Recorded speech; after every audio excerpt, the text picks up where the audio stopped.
ಆತ್ಮಾ ತ್ವಂ ಗಿರಿಜಾಮತಿಃ ಸಹಚರಾಃ ಪ್ರಾಣಾಃ ಶರೀರಂ ಗೃಹಂ ಪೂಜಾತೆ ವಿಷಯೋಪಭೋಗರಚನಾ ನಿದ್ರಾ ಸಮಾಧಿಸ್ಥಿತಿಃ ಸಂಚಾರಃ ಪದಯೋಃ ಪ್ರದಕ್ಷಿಣವಿಧಿಃ ಸ್ತೋತ್ರಾಣಿ ಸರ್ವಾ ಗಿರೋ ಯದ್ಯತ್ ಕರ್ಮ ಕರೋಮಿ ತತ್ತದಖಿಲಂ ಶಂಭೋ ತವಾರಾಧನಂ. ಪ್ರಿಯ ವೀಕ್ಷಕರೇ ನಮಸ್ಕಾರ. ಇವತ್ತು ನಾವು ನೈವೇದ್ಯ ಅನ್ನುವಂಥ ವಿಷಯವನ್ನು ತಗೊಂಡು ಚಿಂತನೆ ಮಾಡೋಣಂತೆ. ಇದೆಲ್ಲ ನಮಗೆ ಗೊತ್ತಿರುವಂಥ ವಿಷಯನೇ. ನಾವು ಸ್ವೀಕರಿಸಲಿಕ್ಕಿಂತ ಮುಂಚೆ ಭಗವಂತನಿಗೆ ಆಹಾರವನ್ನಾಗಲಿ ಫಲವನ್ನಾಗಲಿ ನೈವೇದ್ಯ ಮಾಡುವಂಥದ್ದು ಭಾರತೀಯ ಸಂಸ್ಕೃತಿಯಲ್ಲಿ ಬಹಳ ಪ್ರಾಚೀನ ಕಾಲದಿಂದ ಬಂದಂಥ ವಿಷಯ. ಅನೇಕ ಮನೆಗಳಲ್ಲಿ, ದೇವಾಲಯಗಳಲ್ಲಿ ಇದನ್ನು ಇವತ್ತಿಗೂ ಕೂಡ ನಾವು ಆಚರಿಸ್ಕೊಂಡು ಬಂದಿದ್ದೀವಿ. ಇದು ಕೆಲವರು ಭಕ್ತಿಯಿಂದ ಸಮರ್ಪಣೆ ಮಾಡ್ತಾ ಇರ್ಬೋದು, ಕೆಲವರು ಮಾಡದೇ ಇದ್ದರೆ ಏನಾಗುತ್ತೋ ಅನ್ನೋ ಭಯದಿಂದ ಮಾಡ್ತಾ ಇರ್ಬೋದು, ಕೆಲವರು ಹಿಂದಿನಿಂದ ಬಂದ ಪರಂಪರೆ ಅನ್ನೋ ಕಾರಣದಿಂದ ಮಾಡ್ತಾ ಇರ್ಬೋದು, ಇನ್ನು ಕೆಲವು ವ್ಯಾಪಾರಿಗಳು ಹಾಗೆ ಮಾಡೋದ್ರಿಂದ 1ಕ್ಕೆ 4ರಷ್ಟು ಲಾಭ ಬರುತ್ತೆ ಅಂತನೋ, ಒಟ್ಟಿನಲ್ಲಿ ನೈವೇದ್ಯವನ್ನು ಅರ್ಪಣೆ ಮಾಡುವಂಥ ಕ್ರಮವನ್ನಂತೂ ಇಟ್ಕೊಂಡಿದ್ದಾರೆ.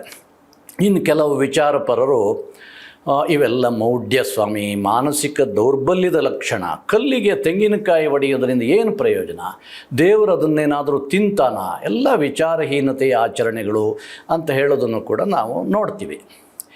ಈ ನೈವೇದ್ಯದ ವಿಷಯವನ್ನು ತಂದವರು ಯಾರು? ಸನಾತನ ಆರ್ಯ ಮಹರ್ಷಿಗಳು.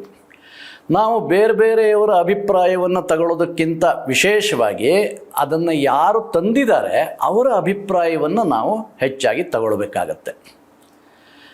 ಒಂದು ದೃಷ್ಟಿಯಿಂದ ನಿಜ ಹೇಳಬೇಕು ಅಂದರೆ ಚರಾಚರ ಸೃಷ್ಟಿಯಲ್ಲಿರುವಂತಹ ಸಮಸ್ತವೂ ಕೂಡ ಭಗವಂತನಿಗೆ ಸೇರಿದ್ದು ಅಂತ ನಾವು ಹೇಳ್ತೀವಿ.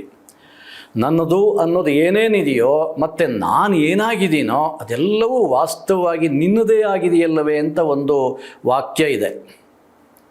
ಹಾಗೆಯೇ ಶ್ರುತಿ ಅಪ್ಪಣೆ ಕೊಡಿಸುತ್ತೆ, ಬ್ರಹ್ಮವನಂ ಬ್ರಹ್ಮ ಸವೃಕ್ಷ ಆಸೀತ್. ಅಂದರೆ ಬ್ರಹ್ಮವೇ ವನವೂ ಆಯಿತು, ವೃಕ್ಷಗಳೂ ಆದವು ಅಂತ. ಹೊರಗಡೆದು ಏನೇನೂ ಇಲ್ಲ, ಎಲ್ಲ ಭಗವಂತನಿಗೆ ಸೇರಿದ್ದು. ಹಾಗಿದ್ದ ಮೇಲೆ ಅವನದೇ ವಸ್ತುಗಳನ್ನು ಅವನು ತಗೊಳ್ಳಿಕ್ಕೆ ಬರಲ್ವಾ? ನಾವು ಅವನಿಗೆ ಕೊಡೋದು ಏನು ಔಚಿತ್ಯ ಇದೆ ಅನ್ನುವಂಥ ಒಂದು ಪ್ರಶ್ನೆ ಬರುತ್ತೆ ನಮಗೆ.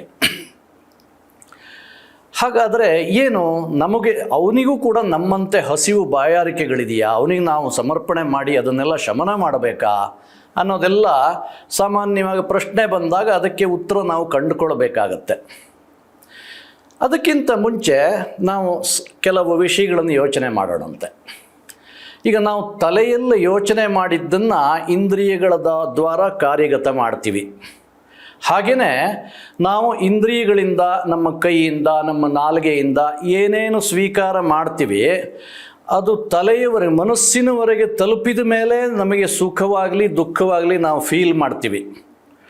ಮನಸ್ಸು, ಈಗ ನಾವು ತಿಂಡಿ ತಿಂತಾ ಇರ್ತೀವಿ, ಮನಸ್ಸು ಇನ್ನೆಲ್ಲೋ ಇರುತ್ತೆ ಅಂತ ಹೇಳಿದಾಗ ನಮ್ಗೆ ತಿಂಡಿ ರುಚಿ ಆಸ್ವಾದನೆ ಮಾಡಲಿಕ್ಕೆ ಆಗಲ್ಲ. ಗಬ ಗಬ ಗಬ ಏನೋ ಒಂದು ಚೀಲಕ್ಕೆ ತುಂಬ್ತಾ ಇರ್ತೀವಿ. ಸ್ವಾಮಿ ಭಾಳ ಚೆನ್ನಾಗಿತ್ತಾ ಅಂತ ಕೇಳಿದರೆ ಇನ್ನೊಂದು ಸ್ವಲ್ಪ ಹಾಕಿ ನೋಡ್ತೀನಿ ಅಂತ. ಅಂದರೆ ಮನಸ್ಸು ಬೇರೆ ಕಡೆ ಇದ್ದಾಗ ಅದನ್ನು ನಾವು ಅನುಭವಿಸ್ಲಿಕ್ಕಾಗಲ್ಲ. ಅಲ್ಲಿಗೆ ಮನಸ್ಸು ಬಹಳ ಪ್ರಮುಖವಾದ ಇಂದ್ರಿಯ. ಅದಕ್ಕೆ ಸಮರ್ಪಣೆ ಆದಾಗಲೇ ನಾವು ಆನಂದವನ್ನು ಅನುಭವಿಸ್ಲಿಕ್ಕಾಗೋದು ಅನ್ನುವಂಥದ್ದು ನಮ್ಮ ಒಂದು ಅನುಭವದಲ್ಲೇ ಇದೆ. ಆದರೆ ಈ ದೇಶದ ಮಹರ್ಷಿಗಳು ಬರೀ ಮನಸ್ಸಲ್ಲಪ್ಪ, ಮನಸ್ಸೂ ಕೂಡ ಆತ್ಮನಿಗೆ ದ್ವಾರವಾಗಿದೆ. ಮನಸ್ಸಿಗೂ ಚೈತನ್ಯವನ್ನು, ಅದು ಸುಖಿಸುವಂತಹ ಯೋಗ್ಯತೆಯನ್ನು ಕೊಡ್ತಾ ಇರುವಂತಹ ಜೀವಭೂತವಾದಂಥ ಶಕ್ತಿ ಒಳಗಡೆ ಇದೆ. ಅಲ್ಲಿಯವರೆಗೆ ಸಮರ್ಪಣೆ ಆದಾಗ, ಯಾವುದೇ ಪದಾರ್ಥಗಳು ಅಲ್ಲಿಯವರೆಗೆ ಸಮರ್ಪಣೆ ಆದಾಗ ಅದು ಸರ್ವಾತ್ಮನ ನಾವು ಆನಂದವನ್ನು, ಹೆಚ್ಚು ಆನಂದವನ್ನು ಅನುಭವಿಸ್ಲಿಕ್ಕಾಗತ್ತೆ. ಯಾವ ರೀತಿ ಬೇರಿಗೆ ನೀರೆರೆದಾಗ, ಬೇರು ವೃಕ್ಷದ ಒಂದು ಮೂಲ ಸ್ಥಾನದಲ್ಲಿದೆ, ಅದಕ್ಕೆ ನೀರೆರೆದಾಗ ಇಡೀ ವೃಕ್ಷವನ್ನು ಕಳಕಳ ಅಂತ ಅದು ಹೊಳೆಯ ಹಾಗೆ ಮಾಡುತ್ತದು. ಅದೇ ರೀತಿಯಲ್ಲಿ ನಾವು ವೃಕ್ಷ ಮೂಲಕ್ಕೆ ನೀರು ಏರದ ಹಾಗೆ ನಾವು ಮನೋಮೂಲದಲ್ಲಿರುವಂತಹ ಆತ್ಮನಿಗೆ ಸಮರ್ಪಣೆ ಮಾಡಿದಾಗ ಅದು ಸರ್ವಾಂಗ ಸುಂದರವಾಗಿ ನಮ್ಮನ್ನು ಅರಳಿಸ್ಲಿಕ್ಕೆ ಸಹಾಯವಾಗುತ್ತೆ ಅನ್ನೋದನ್ನು ನಾವು ಮರಿಬಾರದು. ನಾವೀಗ ಇಂದ್ರಿಯಗಳಿಂದ ತಗೊಳ್ತೀವಿ, ಹೌದು. ಈಗ ಒಂದು ಉದಾಹರಣೆಗೆ ಹ್ಯಾಟನ್ನು ತಗೊಳ್ತೀವಿ. ಹ್ಯಾಟ್ ಇದ್ದಲ್ಲಿ ನಾವು ತಲೆನೇ ತಗೊಂಡೋಗಿ ಈಗ ಹಾಕಲ್ಲ, ಕೈಯಿಂದ ತಗೊಳ್ತೀವಿ. ಯಾತಕ್ಕೆ ತಗೊಳ್ತೀವಿ ಅಂದರೆ ತಲೆಗೆ ಹಾಕ್ಕೊಳ್ಳಿಕ್ಕೋಸ್ಕರ ತಗೊಳ್ತೀವಿ. ಹಾಗೆ ಮಹರ್ಷಿಗಳು ಹೇಳ್ತಾರೆ, ನಾವು ಏನೇನನ್ನು ಒಳಗಡೆ ಸ್ವೀಕರಿಸ್ತೀವೋ ಅದೆಲ್ಲವೂ ಕೂಡ ಇಂದ್ರಿಯಗಳ ದ್ವಾರ ಒಳಗಡೆ ಬೆಳಗುತ್ತಾ ಇರುವಂಥ ಚೇತನನಿಗೆ ಸಮರ್ಪಣೆ ಮಾಡೋ ರೀತಿನಲ್ಲಿ ತಗೊಂಡಾಗ ಅದು ಸಂಪೂರ್ಣವಾದಂಥ ಸಮರ್ಪಣೆ ಆಗತ್ತೆ ಅನ್ನುವಂಥ ವಿಷಯವನ್ನು ನಾವು ಗಮನ ಕೊಡಬೇಕು. ಈಶಾವಾಸ್ಯಮಿದಂ ಸರ್ವಂ ಯತ್ಕಿಂಚ ಜಗತ್ಯಾಂ ಜಗತ್ ತೇನ ತ್ಯಕ್ತೇನ ಭುಜ್ಯೀಥ ಮಾಗೃತ ಕಸ್ಯ ಸ್ವಿಧನಂ ಅನ್ನುವಂಥದ್ದು ಒಂದು ಉಪನಿಷತ್ತಿನ ವಾಕ್ಯ. ಏನದು? ಈ ಜಗತ್ತಿನಲ್ಲಿ ಇರುವಂತಹ ಎಲ್ಲದೂ ಕೂಡ ಈಶ್ವರನಿಗೆ, ಸರ್ವೇಶ್ವರನಿಗೆ ಸಂಬಂಧಪಟ್ಟಿದ್ದಾಗಿದೆ. ಹಾಗಾಗಿ ಅವನು ನಿಮ್ಮ ಕರ್ಮ ಫಲಾನುಗುಣವಾಗಿ ಏನೇನು ನಿಮ್ಮ ಕಡೆಗೆ ಹರಿಸಿದಾನೆ ಅದರಲ್ಲಿ ತೃಪ್ತಿಯನ್ನು ಪಟ್ಟು ಎಲ್ಲದೂ ನಿನ್ನದೇ ಅನ್ನುವಂಥ ಭಾವದಿಂದ ನಾವು ಅದನ್ನು ಉಪಯೋಗಿಸಬೇಕು. ಬೇರೆಯವರ ವಸ್ತುಗಳಿಗಾಗಲಿ ಅವನ ವಸ್ತುಗಳನ್ನು ನನ್ನದು ಅಂತ ಬಗಲಿಗೆ ಹಾಕುವಂಥ ಒಂದು ಬುದ್ಧಿಯನ್ನು ನಾವು ಇಟ್ಕೊಳ್ಬಾರ್ದು ಅಂತ ಉಪನಿಷತ್ತು ಅಪ್ಪಣೆ ಕೊಡಿಸುತ್ತೆ. ಯಾಕೆ ನಾವು ಭಗವಂತನಿಗೆ ಸಮರ್ಪಣೆ ಮಾಡಬೇಕು? ಸರಿ, ಮೂಲಕ್ಕೆ ಸಮರ್ಪಣೆ ಮಾಡಬೇಕು ಅನ್ನೋ ವಿಷಯ ಸರಿಯಾಯಿತು, ಆದರೆ ನಮಗೇನು ಲಾಭ ಇದರಿಂದ? ಉದಾಹರಣೆಗೆ ನಾವು ಆಹಾರ ಸ್ವೀಕಾರ ಮಾಡಿದ್ವಿ ಇಂದ್ರಿಯಗಳಿಂದ, ಮನಸ್ಸು ತೃಪ್ತಿಯಾಗ್ಬಿಡ್ತು, ನಮಗೆ ಲಾಭ ಆಯಿತು, ನಾವು ಅದನ್ನು ಆಸ್ವಾದನೆ ಮಾಡಲಿಕ್ಕಾಯಿತು. ಹಾಗೆಯೇ ಭಗವಂತನಿಗೆ ಸಮರ್ಪಣೆ ಮಾಡೋದರಿಂದ ನಮಗೇನು ಉಪಯೋಗ ಅನ್ನೋದನ್ನು ಆಲೋಚನೆ ಮಾಡಿದರೆ, ನಮ್ಮ ಸಮರ್ಪಣೆ ನೈಜವಾಗಿ ಅವನನ್ನು ಸ್ಮರಣೆ ಮಾಡಿಕೊಂಡು ಮಾಡಿದ್ದಾಗಿದ್ದಾಗ ಅವನು ಅದರ ಮೇಲೆ ತನ್ನ ಅನುಗ್ರಹವನ್ನು ಹರಿಸ್ತಾನೆ.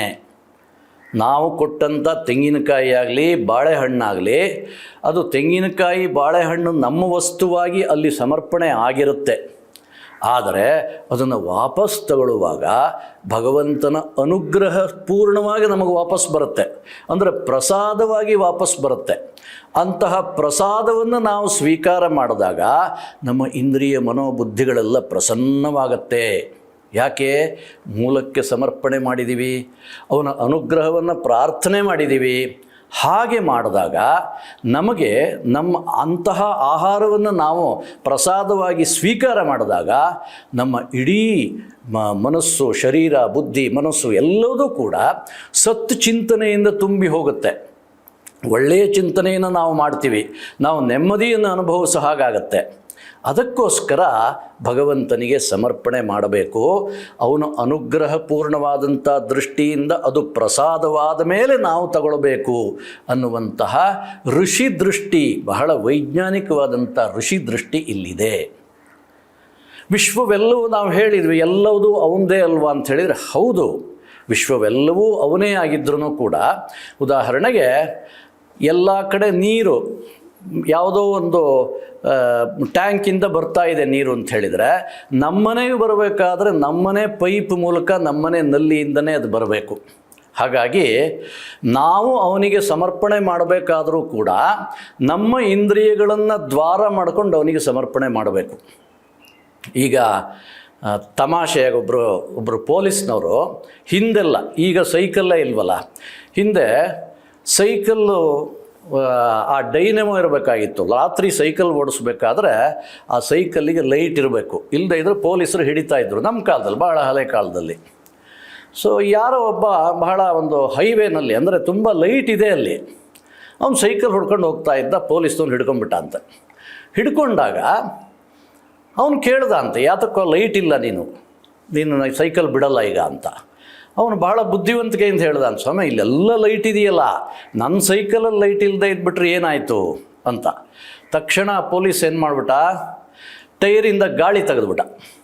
ಗಾಳಿ ತೆಗೆದು, ನೋಡಪ್ಪ ಗಾಳಿ ಎಲ್ಲ ಕಡೆ ಇದೆ, ನೀನು ಟೈರಲ್ಲಿ ಯಾತಕ್ಕೆ ಗಾಳಿ ಬೇಕು ಅಂತ ಗಾಳಿ ತೆಗೆದುಬಿಟ್ಟ ಅಂತೆ.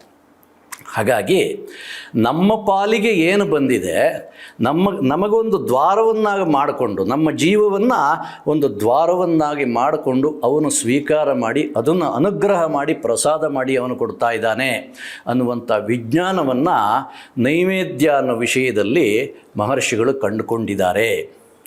ಹೀಗೆ ಈ ನೈವೇದ್ಯ ಅನ್ನೋ ವಿಷಯ ನಾವು ಆರಂಭದ ಒಂದು ಸಂದರ್ಭದಲ್ಲಿ ನಾವು ಯೋಚನೆ ಮಾಡಿದ್ವಿ. ಹಾಗೆ ಇದು ಹೃದಯ ದೌರ್ಬಲ್ಯದ ಲಕ್ಷಣವಾಗಲಿ ಅಥವಾ ಭಗವಂತನಿಗೆ ಇಲ್ಲದೇ ಇರೋದನ್ನು ನಾವು ಕೊಡ್ತಾ ಇರೋದು ಅನ್ನೋದಾಗಲಿ ಇದು ಯಾವುದೂ ಅಲ್ಲದೇ ಮಹರ್ಷಿ ಹೃದಯವನ್ನು ಅರ್ಥ ಮಾಡಿಕೊಂಡಾಗ ಭಗವಂತನಿಗೆ ನಿವೇದನೆ ಏನು ಅನ್ನುವಂಥದ್ದು ನಮ್ಮ ಸತ್ಯಾರ್ಥ ನಮ್ಮ ಮನಸ್ಸಿಗೆ ಬರುತ್ತೆ. ಆ ದೃಷ್ಟಿಯಿಂದನೇ ನಾವು ಸಮರ್ಪಣೆ ಮಾಡಬೇಕು. ಇಲ್ಲವೇ ನಾವು ಯಾವುದೋ ಒಂದು ಬಾಳೆಹಣ್ಣನ್ನು ಏನೋ ಒಂದು ನೈವೇದ್ಯ ಕೊಟ್ಟಿರ್ತೀವಿ, ಅವರು ಮಾಡಿ ವಾಪಸ್ ಕೊಡ್ತಾರೆ ಅರ್ಚಕರು, ಸರ್ ನಾನು ದೊಡ್ಡ ಬಾಳೆಹಣ್ಣು ಕೊಟ್ಟಿದ್ದೆ, ಇದು ನಮ್ಮ ಸಣ್ಣದು ಅಂತ ಹೇಳೋದಾಗಲಿ. ಅಂದರೆ ನಮ್ಮ ವಸ್ತುವಾಗಿ ಸಮರ್ಪಣೆ ಮಾಡಿ ನಮ್ಮದಾಗಿಯೇ ವಾಪಸ್ ತಗೊಳ್ಳುವಂಥ ವಿಷಯ ಅಲ್ಲಿ ಇಲ್ಲ. ಒಂದು ಮೇಲ್ಕೋಟೆನಲ್ಲಿ ಒಬ್ಬರು ಶ್ರೋತ್ರಿಯರ ಮನೆಯಲ್ಲಿ ಒಂದು ಸಂಗತಿ ನಡೀತು. ಶ್ರೋತ್ರಿಯರ ಹೆಂಡತಿ ಕೇಳಿದ್ರಂತೆ ಯಜಮಾನರ ಹತ್ರ, ಇವತ್ತು ಮಗಳು ಅಳಿಯ ಎಲ್ಲ ಬಂದಿದ್ದಾರೆ ಮನೆಗೆ, ದೇವ್ರ ನೈವೇದ್ಯಕ್ಕೆ ಏನು ಮಾಡೋದು ಅಂತ. ಅಂದರೆ ಹೆಸರೆಲ್ಲ ಅದೇ ಇದೆ, ದೇವ್ರ ನೈವೇದ್ಯಕ್ಕೆ ಏನು ಮಾಡೋದು ಅಂತ ಕೇಳ್ತಾ ಇದ್ದಾರೆ. ಆದರೆ ಒಳಗಡೆ ಭಾವ ಏನಿದೆ, ಮಗಳು ಅಳಿಯನಿಗೆ ಒಳ್ಳೆ ಅಡುಗೆ ಮಾಡಿ ಹಾಕಬೇಕು. ಈ ಥರ ಕೇಳಿದಾಗ ಅವರು ಬಹಳ ಶ್ರದ್ಧಾಳುಗಳು ಶ್ರೋತ್ರಿಯರು. ಅವರು ಹೆಂಡತಿ ಮುಖಂದೊಂದು ಸಲ ನೋಡಿ, ಏನು ಬೇಡಮ್ಮ, ಭಗವನ್ ನಿವೇದನೆಗೆ ಏನು ಬೇಡ ಅಂತ ಹೇಳಿದ್ರಂತೆ. ಅಂದರೆ ಭಾವ ಏನಿದೆ ಅಂತ ಹೇಳಿದರೆ ಅದದೇ ಶಬ್ದಗಳನ್ನು ಉಪಯೋಗಿಸ್ತಾ ಇದ್ದೀವಿ. ಆದರೆ ಭಗವಂತನಿಗೆ ನಿವೇದನೆ ಅನ್ನುವಂಥ ವಿಷಯ ಮನಸ್ಸಿಂದ ಜಾರಿ ಹೋಗ್ಬಿಟ್ಟಿದೆ. ಏನೋ ಈ ಪದ್ಧತಿ ಬಂದುಬಿಟ್ಟಿದೆ, ಭಗವಂತನ ನಿವೇದನೆಗೆ ಏನು ಮಾಡೋದು ಅಂತ ಕೇಳ್ತಾ ಇದ್ದಾರೆ ಅಷ್ಟೇ. ಬಿಟ್ಟರೆ ಅಲ್ಲಿ ಭಗವಂತನಿಗೆ ನಿವೇದನೆ ಮಾಡಬೇಕು ಅನ್ನುವಂಥ ಮನೋಧರ್ಮ ಇಲ್ಲ. ಈ ಮಗಳು ಅಳಿಯನಿಗೆ ಕೊಡಬೇಕು ಅನ್ನೋ ಮನೋಧರ್ಮ ಮಾತ್ರ ಇದೆ. ಹೀಗಾಗದೇ ಪ್ರತಿ ಸಂದರ್ಭದಲ್ಲಿ ನಾವು ಮಾಡುವಂಥ ಆಹಾರವನ್ನು, ಪದಾರ್ಥವನ್ನು ಶುದ್ಧವಾಗಿ ತಯಾರು ಮಾಡಿ ಅದನ್ನು ಭಗವಂತನಿಗೆ ಸಮರ್ಪಣೆ ಮಾಡಿ, ನಿನ್ನ ಪ್ರಸಾದವನ್ನು ನಾನು ಸ್ವೀಕಾರ ಮಾಡ್ತಾ ಇದ್ದೀನಿ, ನನ್ನ ಜೀವನವನ್ನು ಧನ್ಯವನ್ನಾಗಿ ಮಾಡು ಅನ್ನುವಂಥ ಅರಿಕೆ ಮಾಡಿಕೊಂಡು ನಾವು ನೈವೇದ್ಯ ಮಾಡೋ ಹಾಗಾದಾಗ ಅಂತಹ ನೈವೇದ್ಯ ನಮ್ಮನ್ನು ಉನ್ನತವಾದ ಸ್ಥಿತಿಗೆ ಏರಿಸುತ್ತೆ. ಅಂತಹ ನೈವೇದ್ಯವನ್ನೇ ಮಹರ್ಷಿಗಳು ಈ ದೇಶದಲ್ಲಿ ತಂದಿರುವಂಥದ್ದು. ಪ್ರತಿಯೊಂದೂ ಕೂಡ ಅವರ ಆಶಯದಂತೆ ನಾವು ನೈವೇದ್ಯ ಮಾಡೋ ಹಾಗಾದಾಗ ನಮ್ಮ ನೈವೇದ್ಯ ಸಾರ್ಥಕವಾಗುತ್ತೆ ಅನ್ನೋದನ್ನು ನೆನಪು ಮಾಡಿಕೊಳ್ತಾ, ಹಾಗೆ ನಿವೇದನೆಯನ್ನು ಮಾಡುವಂತಹ ಪ್ರವೃತ್ತಿಯನ್ನು, ಮನಸ್ಸನ್ನು ನಮಗೆಲ್ಲರಿಗೂ ಭಗವಂತ ದಯಪಾಲಿಸಲಿ ಅಂತ ಪ್ರಾರ್ಥನೆ ಮಾಡ್ತಾ ಈ ಮಾತುಗಳನ್ನು ಭಗವದರ್ಪಣೆ ಮಾಡ್ತಾ ಇದ್ದೀನಿ. ನಮಸ್ಕಾರ.